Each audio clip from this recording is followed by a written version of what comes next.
अल्लाह करीम ने कुरान मजीद में फ़रमाया है कि लक़द मन्नल्लाहु अलल मुअमिनीना इज़ बअस फ़ीहिम रसूला। फरमाया तहकीक अल्लाह ने मोमिनों पर एहसान फरमाया है कि उन्हें अपना रसूल अता फरमाया। इसका सिर्फ तर्जुमा कभी बंदे की समझ में आ जाए ना तो सारा मिलाद उसकी समझ में आ जाता है। सिर्फ इस आयत का आसान सादा तर्जुमा अगर समझ लिया जाए कि रब कहता है मैंने एहसान किया तुम पर, तुम्हें अपना रसूल दे दिया है। वो दो आलम की रहमत हैं, वो जहाँ चाहते वहीं रहते। ये तो उनकी मेहरबानी है कि ये आलम पसंद आया।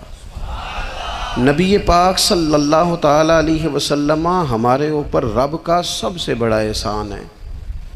और अल्लाह तबारक व तआला ने सिसकती, तड़पती, बेचैन, परेशान, तकलीफ़ में मुब्तला अपनी मखलूक पर रहम फरमाया और रसूल करीम अता फरमाए। नबी पाक सल्लल्लाहु ताला अलैहि वसल्लम की तशरीफ़ आवरी ने एक एक ज़र्रे पर एहसान किया। हुजूर से एक एक नगर, एक एक पत्ता फैज़याब हुआ।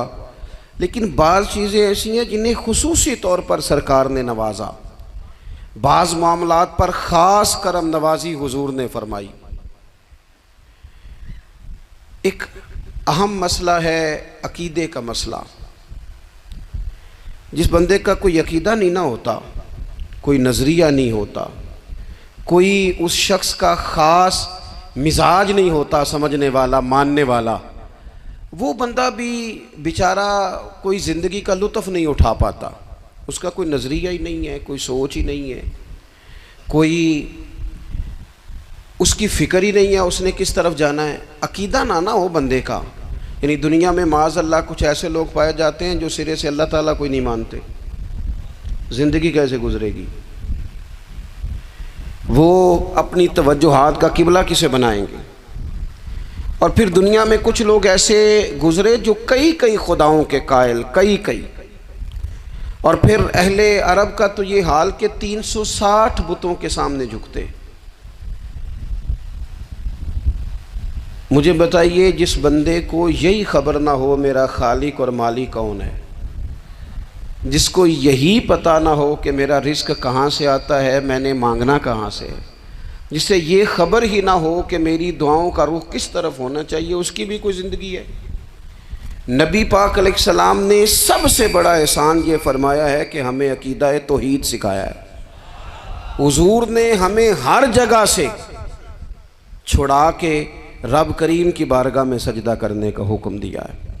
अरब के लोग जो थे वो बड़ी बड़ी वहम का शिकार थे, बड़ी बड़ी ओहाम परस्ती का शिकार थे। ये आजकल भी वहम बहुत ज़्यादा है नौजवानों में, यानी कोई फ़ैसला पक्का है ही नहीं, कोई पक्की बात ही नहीं करते, ये कर लूँ कि ना करूँ,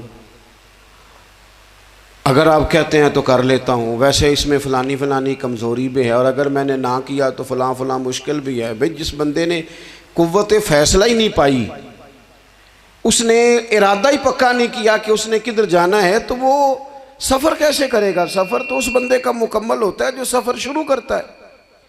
अरब के लोग भी बड़े बड़े ओहाम परस्ती का कायल थे।